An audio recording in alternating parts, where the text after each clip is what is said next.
Magandang araw mga lods. Ayan. Yung ating itatopic ngayon, yung patungkol dun sa sinabi ko na yun nga, di ba may nakapanood ng video natin tapos namatay yung inakay. Ngayon may nag-comment ulit yung mga kalods natin na mas maigi daw yung buns o kaya yung buti na lang hindi parang hindi nang pinakain nila. I-correct lang natin yan mga lods na patungkol sa tamang pagpapakain, yung integra kanin mga lods. Let it bang, bang. Magandang araw mga lods. Yan, dito tayo uli. So ngayon bago tayo pumunta sa ating itatopic o pagkokorek kung paano yung tamang pagpapakain, integra kanin. Muna tayo? Puntahan natin yung nagsisali na sa ating parapol mga lods. Yan. Banggitin ko lang mga lods ha. Tapos, gaya ng dati, pag yung hindi nabanggit, mag-comment kayo mga lods. At mga lods, hindi nasali yung pangalan ko. Yan. Para maiwasan natin yung yung hindi masali kaya nung nakaraan banggitin ko na si Mark Amsidel. Totally ito yung na penalty ako na sabi niya Lord sa isali mo na lang susunod, sabi niya. Yan si Mark Amsidel. Tapos nagdagdag pa siya ng isang entry kaya bali dalawa yung entry niya. Tapos si Timo J isang entry, si Pascual Galicia dalawang entry, si Romeo Ascaraga isang entry, pero sabi niya baka magdagdag pa siya. Tapos si Vincent Viñarao dalawang entry, tapos si Jo Marie Cadjao. Yan. Totally kung bibilangin natin 1, 2, 3, 9. Yan, 9 entry, pero lang yan, bali 8 entry lang kasi isa naman lang yan, penalty, di ba pero sa count 9, di ba pero sa bilang yung pumasok na 8 lang talaga kasi isa penalty mga lods, para malinaw. So yun mga lods, gaya ng dati, pag hindi natawag pangalan nyo, mag-comment kagad kayo, kasi pag hindi, halimbawa lumipas yung hindi kayo nag-comment, wala yun, di ba para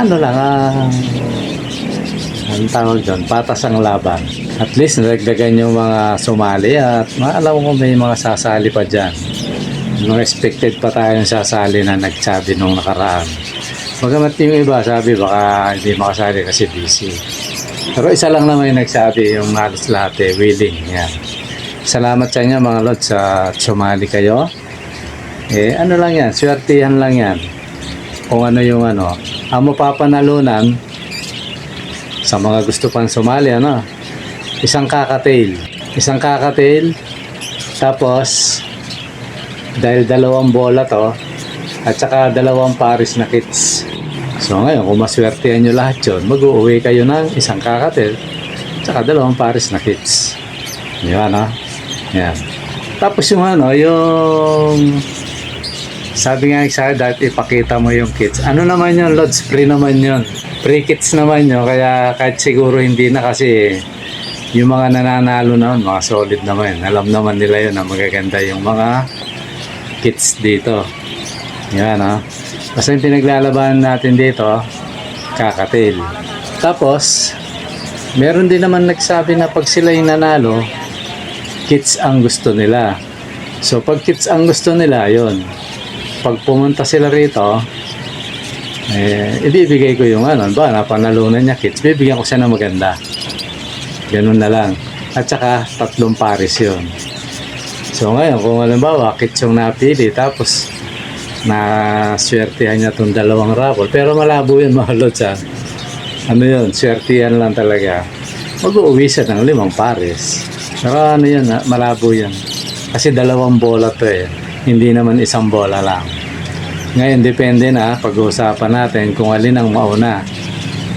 Yung kakatail ba o yung pre-kits, di ba Tapos sa mga hindi pa alam, ang entry 100. Pero dalawang beses iikot yung ruleta. Di ba na ba? Tumaya ka ng isang entry 100. May chance kang dalawang beses manalo. Kakatail at saka dalawang pares na hits. Yan. Sa isang entry lang. Parang free lang kasi yung kits, mga lods. So yan mga lods, siguro malinaw yun. Kaya yung mga nanonood na gustong sumali, sali kayo mga lods para para makuha nyo na yung kakatail. Yan. Totally yan eh. Kung ako gusto ko kakatail kasi malay nyo lalaki yung di ba? Kasi dalawa yun eh. Dalawa yung black yung white black at saka white na wings. Nasa nasa dalawa yung ibibigay ko yun. Na either yung isa o yung isa, di ba na? Malay matsambahan nyo lalaki o di sumisipol. Kung babae naman malay nyo magparapol tayo uli, lalaki naman. Ba, sabihin mo, Lods, lalaki pala to o babae. O di susunod paparisa natin ng kung sakali nakakarapol tayo ulit. So ganun lang mga Lods para malinaw. Kaya yung mga gustong sumali, sali na kayo mga Lods. Yan, minsan lang yan. Lalo na kayo, hindi pa umiitlog yung ang tagal pa lang ang tagal pala bago makaitlog. Yan, na-realize ko na matagal magpaitlog ng kakatail mga Lods. Kasi nataon lang siguro nasabik. Although naintindihan ko yung ibon kasi nag-ayos tayo nagulo sila ng kaya kumbaga parang nanibago uli. Okay lang yan kasi naman to, hobby lang naman natin yan. Okay, punta na tayo sa dun sa ating itatapik. Kumbaga itatama natin yung yung mga minsan maling hinuha natin mga Lods patungkol sa Integra at saka kanin mga Lods. Ako eto mga Lods hanggang ngayon nagpapakain ako ng Integra at saka kanin. Lalo na pag sobrang dami nung natirang kanin kaysa mapanis, pinapakain ko yung Integra kanin. Basta lagi nyo lang tatandaan mga Lods, huwag nyong lalagyan yung may inakay. Yun lang naman yun. Pero kung nangingitlog pa lang, pwede yun. Yung pares, pwede yun. Di ba yung nasa flying cage, yun talaga yun. Mas pwede. Pero pag yung may sisiw na o inakay, huwag na. Kaya pag nag-i-integra kayo tsaka kanin, yun, chine-check nyo, bawa nangingitlog. Titingnan nyo, baka mamaya may inakay na siya. Diba, Pag may inakay na, so integra na lang, huwag na yung kanin. Alisin nyo na yung kanin. Kasi yan, lolobo yung Ngayon, ang itutuwid natin doon mga Lods, mali yung natin doon, yung parang ang dating, di ba, parang masama yung integra ka, hindi. Maraming benepisyo yun mga Lods. Sabihin ko uli yung mga benepisyo. Binanggit ko na dati to Una-una, pag nag-integra kanin ka, bumabait sa'yo yung ibon. Bumabait siya. Paano bumabait? Di ba, pag dati papakain kayo, lumalayo. Pag pinag-integra kanin mo yan, siya lalapit. Lalo na yung mga nasa flying cage, silang lalapit. Pag nakita ka nila, yan, nakaabang na yan, nakikita yung nakakapit lahat. So, mahahawakan mo, malalapitan mo yung ibon, tsaka lumalapit. Yun yung, kumbaga magiging pitsay yung ibon. Pero, naman, yung integra kanin, yung nasa flying cage, kahit yun mga Lods, pag talagang wala kang budget, kahit lagi yun ang ipakain mo, walang effect yun. Kasi may integra naman, tsaka yung kanin. Huwag lang puro kanin kasi baka magtae. Pero kung integra kanin, okay yun kasi may mix na. Hindi tapos may paminsan-minsan, pag gulayin nyo, di ba? Kaya damo. Ganun yun. So ako ngayon, ginagawa ko ganito mga Lods. Kahit may seeds, tinitingnan ko yung kanin kasi di ba yung aso, nagsasayang kayong marami para dun sa aso. Kay Oyong. Pero kung sobrang dami naman, binabawasan ko yun kasi pangit din sa aso yung sobrang dami ng kain. So, binabawasan ko yun. Pinapakain ko sa mga manok, sa mga alaga natin. Pati nga African lovebird, mga Lods, yun din pinapakain ko So ganun yun, hindi ano yun. Huwag nyo ipagkamali na masama sa ibon yun o ano. Ano lang, parang ganito lang yun o, kasimple mga lods. So, yung bata, gatas, kumbaga sa tao. Pagkasilang yan, dapat ipakain mo dyan o ipadidi mo gatas. Huwag mong pakakainin ng karne, mamamatay yun. Ganun yun. Hindi niya kain tunawin. Parang ganun lang yun. Yun, ano? Ngayon, ang pagkakaiba lang sa inakay natin ng mga kids. O kahit mga African. O, kahit mga kakatid, pinapakain ko eh. Gusto rin naman nila eh. Pag inakay, siyempre, hindi pa niya kaya yun. Kasi ganito yun, o. Yung ibon kasi, bago niya ibigay sa inakay niya, di ba, sinusubo niya. Kumakain siya sa may patukaan. Dinadigest niya pa yun. Ano ba ang tawag doon na saktong ano? Kumbaga sa ano, nasa ano niya yun. Kumbaga sa manok nandun, sa butsin niya. Tapos, tutunawin niya muna yun kasi mainit yung katawan niya eh. Tutunawin niya muna yun bago niya ipakain yun sa inakay niya. Kaya kung mapapansin nyo, yun minsan, kung magpapainom siya, titingnan nyo yung painuman, minsan marumi, di ba? Kasi bukos ang tubig, meron siyang ano, kaya minsan madumi. Pupunta nyo yung pagkain doon. Palalambutin niya muna yun bago niya ipakain sa inakay niya. Ganun yun. Ngayon, ito yun. Pag pinakain nyo naman ng Integra at saka kanin, ano yun, lolobo yun. Kasi ugali na yun eh. Na pag yung pagkakaano niya, iinom yun. Tapos aakyat. E di ano, namagana yung kanin, tapos mamamaga pa yun. Isusubo niya eh. Pagdating sa ano, lalo pang namamagayo yung kanin. Ayun. Doon nadadali yung ano, yung inakay. Kasi lumolobo yung butsi, hindi na makaano. Basta, ano yung butsi niya, kumbaga wala ng oxygen siguro, mamatay. Ganun yun. Kaya, huwag niyong pakakainin yung may inakay. Yun lang naman yun. Pero pag yung inakay, ano na, gaya na sabi ko, halos kumpleto na yung balahibo, pwede na yun.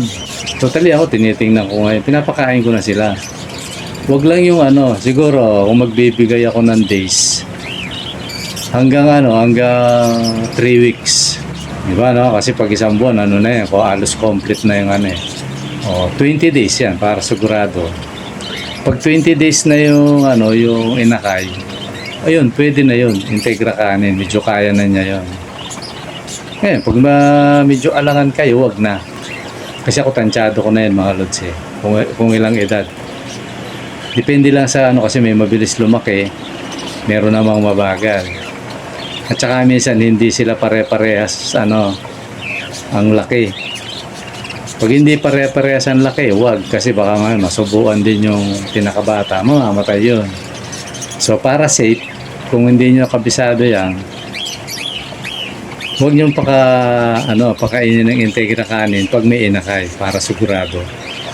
Pagbaba na lang nila, yan, pwede na yan. Ganun lang yun, pero hindi masama yung ano, mga lods. Para baka mamaya maging impression nyo, nakakamatay yun sa ibon. Hindi yun. Ang totoo, ano yun eh, sa obserbasyon ko. Kasi ako, pag malaki na yung mga inakay at wala namang delikado ng subuan, ano. Kasi minsan, halos konti lang edad yan, halos pare-parehas na yung laki. Pinapakain ko, ang napapansin ko, mas malalaki yung inakay eh. Mas malulusog kasi. Ang ginagawa ko, Integra kanin, tapos minsan, siguro itong panahon na to mula nung umakyat ako sa bubong sa loob ng 1 linggo, nakakapagpakain ako ng Integra kanin. Pero hindi sila lahat kasi hindi sila inaabutan eh. Mga tirang kanin lang yun eh. Hanggang 2 beses. Lalo na sa flying cage. Tapos dun sa inakay na nasa baba na sila. Nakahiwalay na, kumbaga nursery. Mas malapit sa'yo yung ibon, tapos mas maganda yung katawan, mga lods. So may benepisyo yun. Una, umaamo yung ibon mo. Hindi mo kailangan makipagkabulan kasi siya yung lalapit sa'yo. Tapos napapansin nyo, yan, kinukuha ko sa, di ba, dinadampot ko. Oh, subukin mo seeds, hindi mo minsan maano yan eh. Although ako sanay na yung ibon sa akin. Kahit seeds or Integra kanin, parehas na sa kanila. Pero mas aggressive sila pag Integra kanin. Parang gutom na gutom sila. Kaya pag nakita ka talagang talagang excited sila pag nakita ka kasi alam nila kakain na eh. Ganun yun, di kagaya pag seeds lang. Minsan hindi masyado eh. Wala lang, pag nilagyan mo lang, tsaka lang sila magkukumpulan, pero yung maglalapitan sa'yo, wala. Hindi sila ganon. Hindi ka gaya pag Integra kanin, talagang pagkakita sa'yo ng ibon, matatalino yung mga ibon na yan. Tuwan-tuwa na yan, mga lods. Yan, no? Kaya yun, kung gusto nyo tularan yung ginagawa ko, ingat lang. Kasi lahat naman ng bagay, pag hindi tayo maingat, delikado rin yun, di ba? Ang kutsilyo lang eh. Ang kutsilyo, magandang panghiwa, di ba, no? Maggugulay ka, maghihiwa ka. Pero pag hindi ka maingat, masama yung kutsilyo. Masusugat ka. Ganun yun, mga lods. Kaya yun, maganda naman yung Integra. Kung ako, wag nyong aalisin. Ako mga lods, yung Integra, yan. Habang may ibon ako, di ko aalisin niya kasi mahusay yan, mga lods. Maganda kayo, lalo na, minsan ginagawa ko.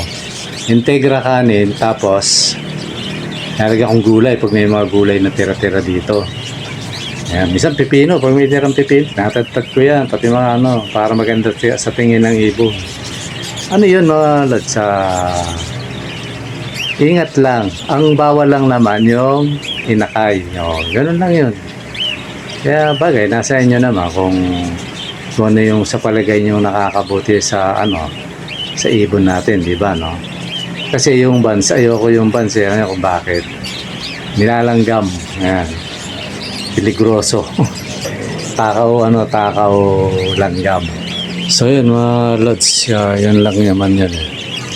At sana naintindihan nyo yung Pero pa rin, depende pa rin kung saan kayo sanay. Kasi ako sanay dito sa bukod sa minsan pag nagtitipid ka, yan ang mahusay na pantipid sa ibon. Pero kahit hindi ako nagtitipid, yun pa rin ang gamit ko, mga lods. Pero hindi panay. Diba, no? Pa rin, nasa atin pa rin kung yung sa tingin yung the best sa ating mga ibon, mga lods, lalo na sa mga inakay. Okay, mga lods, siguro hanggang dito muna at maraming salamat at sana naintindihan nyo ang ating topic. Bye-bye.